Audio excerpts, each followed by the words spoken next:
Note 5 now hiring new officers. That's the message from more than a dozen law enforcement agencies around the Tulsa metro that came together for a job fair at the Tulsa County Fairgrounds. And Fox 23's Michelle White was there earlier today. She's now live outside the Creek County Sheriff's Office, one of the agencies that took part in the Tulsa event. Michelle.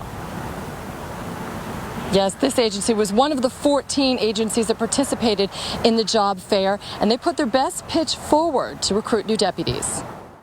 The Tulsa County Sheriff's Office put on the job fair at the SageNet Center as the agency tries to fill certified officer positions and more than 100 new detention officer positions.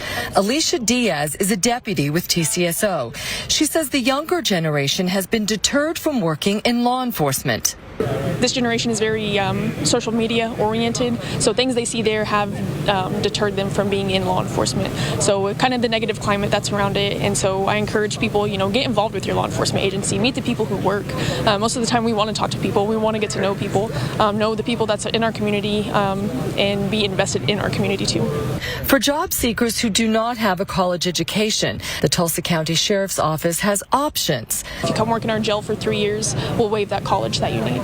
She says working in the detention center is where they develop communication skills to later become a deputy. Molly Jansen is a high school senior who has aspirations in law enforcement. Wherever I end up, I want to be a canine officer and have a dog. So it doesn't really matter where as long as I get it. But my top 3 right now are TPD, TCSO, and OHP. Each of the agencies at the job fair showed off some of their equipment and benefits packages. And there's so much good training you get with us, whether you go to the jail and get the DO Academy experience or if you go through our CLEAT Academy. And then we continue our training, so we're always holding training classes. And I spoke with an officer from TPD who said they're also hiring officers and dispatchers.